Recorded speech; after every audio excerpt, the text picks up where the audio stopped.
Good afternoon, everyone. For this session, let me introduce to you one of my colleagues before, and he will be teaching us his techniques on how to do everyday or fresh makeup. Let us welcome Mr. Vanilla Villegas. Di ba't sabi mo, napaka-onyx ko? Huwag nang magpaganda, sayang lang ang oras ko. Hello! Isol. Welcome to our school. Thank you for having me. And thank you so much for granting our request. You're welcome. And you may have the floor. Okay, thank you. So, good morning everyone. So today I'll be teaching you and demonstrating to you how to do an everyday or fresh makeup. But unfortunately, I didn't have anyone to be with me as my model, so get ready because I'll be picking one of you as my model for today. Are you excited? Yes. Okay, so before that, I'll be prepping my things first and we'll get going to the fun part of our activity or our lesson today. Huwag nang magpaganda, sayang lang ang oras ko. Sa kapal ng kilay pwedeng hide out. Sa itim ng balak yari pag nag-brown out. Lumipas ang ilang taon. So now, I will be picking one of you as my model for today. But if someone wants to volunteer, then please raise your hand. Okay, Miss, can you please stand up? I will be here in front. So, she'll be my model for today. So, what's your name? I'm Rhea Miko. Okay, maganda tapos sa'yo. So, before that, first, I'll introduce to you the topic or the lesson that we will be discussing. So, please, everyone, read. Welcome to our Beauty Care Class Makeup Tutorial. Today, we'll guide you through a simple and elegant makeup look perfect for any occasion. Let's begin! So now I'll be introducing to you the lesson which is everyday or fresh makeup as well as it is a tutorial. So, welcome to our Beauty Care Class Makeup Tutorial. Today, we'll guide you through a simple, elegant makeup look perfect for any occasion. Let's begin. So, everyone, please read the step 1. Step 1. Prepping the skin. 1. Start with a clean, moisturized face. 2. Apply a primer to create a smooth base for makeup. 3. Use a concealer to cover any blemishes or imperfections. Okay, thank you. So first, no, is step 1 is prepping the skin. So first is start with a clean and moisturized face. So Araya already washed her face. Now we'll be doing moisturizing on her face. But before that, I'll be putting a Velcro on her hair to stop frizzy hairs from being in her face. Please listen and watch. Now, I'm gonna be using a Solitech moisturizer. Baka naman Solitech. Okay.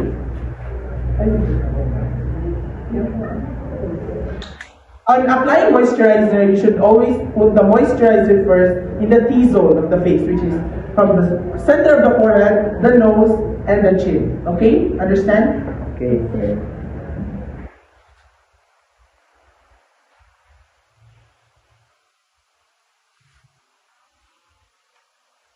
So first, no, is step 1 is prepping the skin. So first is start with a clean and moisturized face. So Araya already washed her face. Now we'll be doing moisturizing on her face. But before that, I'll be putting a Velcro on her hair to stop frizzy hairs from being in her face. Please listen and watch. Now, I'm gonna be using a Solitech moisturizer. Baka naman Solitech. Okay.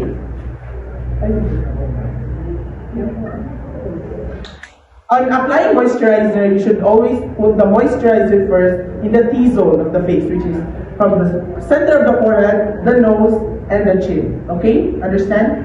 Okay, sir.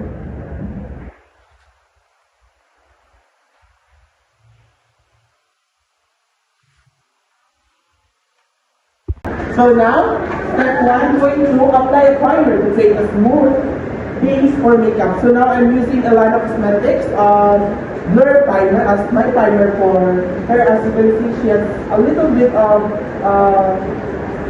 pores over here. So I'll be putting some primer over here.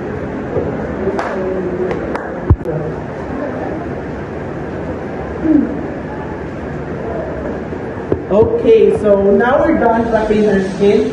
Now we'll be using a concealer to cover any blemishes or imperfections. So as you can see, our model has minimal imperfections and blemishes, but we'll be putting some color corrector under her eyes so that her under eyes won't be that dark when we put our foundation. So that it will look as fresh as possible. Okay? Yes, sir. Now, I won't be using any concealer, but I'll be using a color corrector, an orange one. But an orange corrector is too bright for under eye, so I'll be mixing it with a little bit of concealer to lighten it a little bit, so it will become a peach corrector. Okay?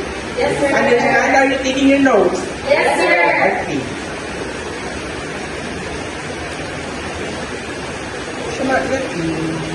So now, I will be putting a peach corrector under her eyes. Look up.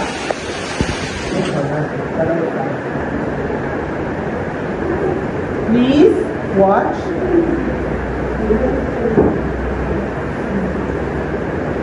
And now, I'll be blending it with a concealer brush. So what is it called again?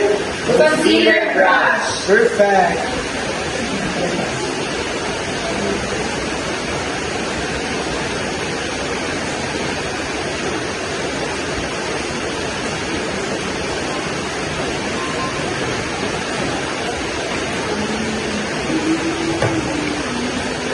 So now, as you can see, it is already blended, and her under eyes or her dark under eyes is no longer visible. So now, as you can see, it's already blended. So now we'll proceed to step 2. Everyone, please read. Step 2. Foundation and concealer. 1. Apply foundation matching your skin tone evenly. 2. Blend well using a makeup sponge or brush. 3. Use the concealer to brighten the under eye area and cover any dark circles. Okay, thank you so much. So now, I'll be using a full coverage concealer for Rhea, but I'll be using a little bit of it just because her skin is already in perfect shape. Okay? Yes, sir. So now, I'll be applying foundation to Rhea. So what is this called?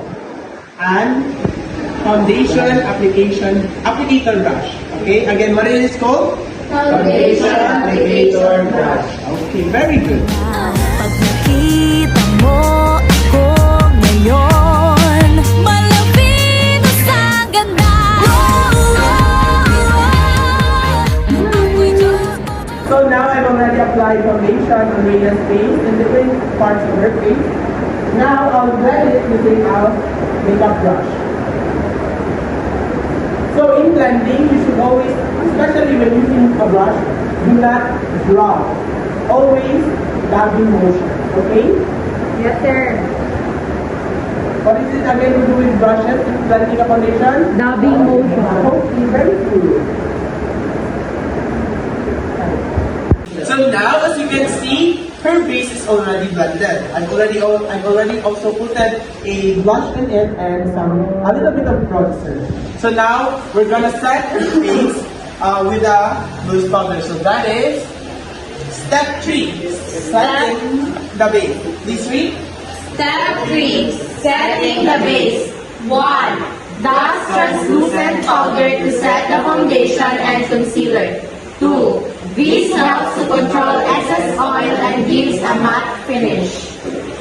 So now I'm gonna show to you how to dust a setting powder to the face. First, you need to dust the setting powder in her forehead, in the center of her forehead, which is the T zone. God, you're not listening. Next is under her eyes. Lift it up.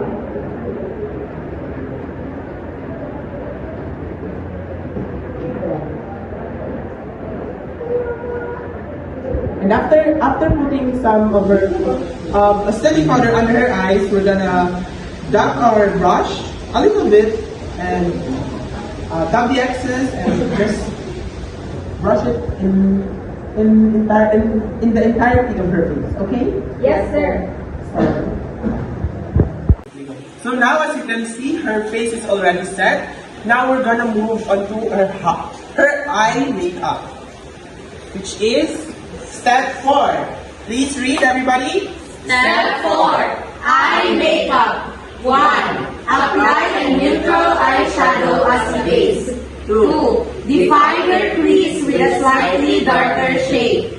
3. Apply eyeliner close to the lash line for a defined look. 4. Finish with mascara for voluminous lashes. Step 4, eye makeup. So first, apply a neutral eyeshadow as a base. So for fresh and everyday makeup, neutral eyeshadow is your go-to, which is the colors like this. So if you're planning to buy something or an eyeshadow like this, highly recommended is the Roto eyeshadow from Shopee. That is affordable, yet the quality is exquisite. Okay, so now I'm gonna use this shade as her base.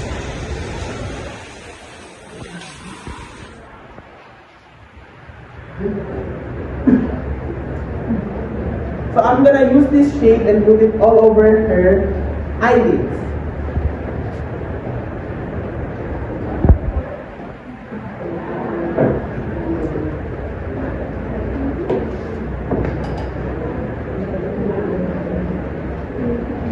Okay. And now, I'm gonna use a little bit darker to define her crease. Do you know where the crease is of your eyes? No, sir. The crease of your eyes is here, this one. Open your eyes. So this is your crease. Open. So this is your crease. That's the crease of your eyes. So I'm gonna put a darker shade there, which is this one. Just a little. Alright. Just to define the crease. Okay.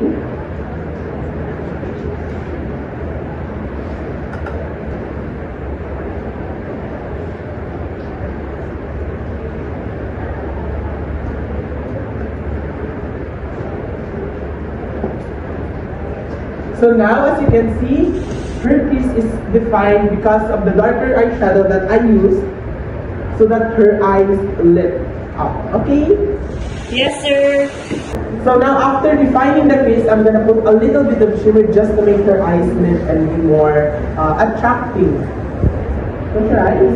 I'm gonna put it in the middle of her eyes. So see the placement? Over here.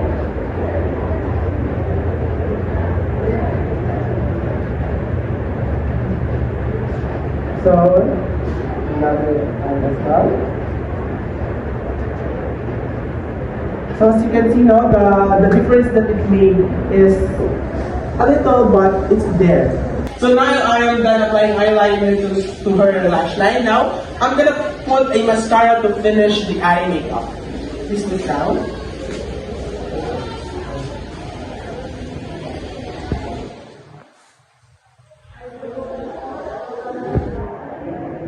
Make sure in putting your mascara, you're putting a lot so that your lash line and your false lashes would blend together. Always start from the roots, then go your way up. Now to the other eye.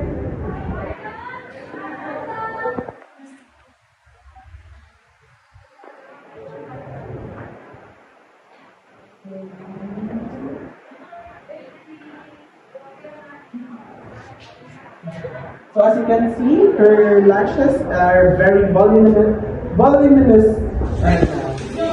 So now I am done with her eye makeup. Let's move on to the brows, which is step 5. Everyone, please read. Step 5. Brows.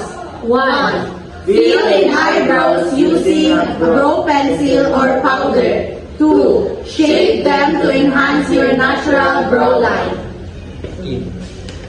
So in doing her eyebrows, I will be using Strokes Microwave Pen Perfector, which is a eyebrow pen, not a pencil, because we're in the modern world. So let's use those technologies. Okay. Yes, sir. So now I'm gonna fill in the gaps in her eyebrows. As you can see, the tail of her eyebrows has a lot of gaps. So I'll be focusing my filling in the tail of her eyebrows. Ako'y sabi mo no So now as you can see, I am done filling her brows. Now let's move on to step 6, which is read. Blush and contour. 1. Apply blush to the apples of your cheeks for a healthy glow. 2. Lightly contour under the cheekbones and along the jawline for definition. So now I'll be applying a pink blush on the apple of her cheeks. Just to accentuate some glow in the cheeks. And I'll be applying a peach blush, which has a little bit of shimmer in it, as you can see here. It has a little bit of shimmer. The rest of the cheekbones. Understand? Yes, sir. So what blush are we gonna use in the apples of the cheek? What color? Peach. Pink. And the cheekbones are Pink. okay. Very good. Very attentive students. So now I will not be using eye contour because contour is for stage makeup. I'll be using a bronzer to bring the color back in her face. So in using bronzer, you need to put it in the temples of your cheeks, which is over here, and underneath your cheekbones, which is here, and your jawline. Okay, still the same placement with the contour, but the difference is it brings back the color in your face and it warms it up. Okay, so watch and just like this. Temples, just dab some here and underneath her cheekbones. Okay, so as you can see now the difference between in this part of her face and the other side. Okay. So now I'm done applying blush and contour on her. Now let's proceed to step 7, which is the lips. Okay, please read. Step 7. Lips. 1. Apply a lip balm to moisturize the lips. 2. Use a lip liner to outline and define your lips. 3. Apply a lipstick or lip gloss in a shade that complements your overall look. Your lipstick, I'm not gonna use a lip liner nor a moisturizing lip balm because this lipstick is a moisturizing lipstick already. So I'm not gonna use a moisturizing lip balm. And also I'm not gonna use a lip liner because I don't want it to look like glam. I just want it to look fresh and ready for every day. So, open your eyebrow.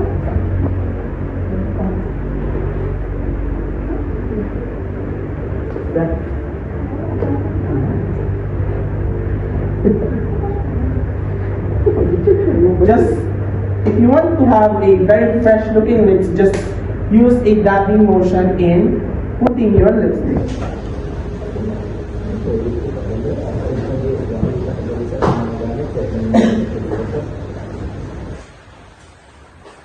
Okay, so that's it. And now, lastly, to finish our overall look, we need to put some setting spray. Okay, please read. Step 8. Setting spray. 1. Finish by setting the makeup with a setting spray to ensure longevity. So now I'm using a NYX or NYX Cosmetics dewy finish setting spray to make it look fresh and dewy but still last for the entirety of the day. Close your eyes. In spraying, you need to spray to use circular motion in spraying the setting spray. So I think that's it. That's the overall look for our everyday and fresh makeup. And I'm gonna just do her hair a little bit and we'll be done. So there you have it, everyone. A simple, elegant makeup look suitable for any occasion or for everyday use. And so as you can see now, she's so fresh and elegant. So I hope you have learned a lot today. So I think I've already done my part. So I hope you have learned and you can apply this learning and knowledge on your endeavors in the future. Wow, it's so perfect. Thank you so much, Vanilla, for coming here. Thank you so much, and that's for today. Goodbye, class. Goodbye, ma'am. Bye everyone. Thank you. Yes.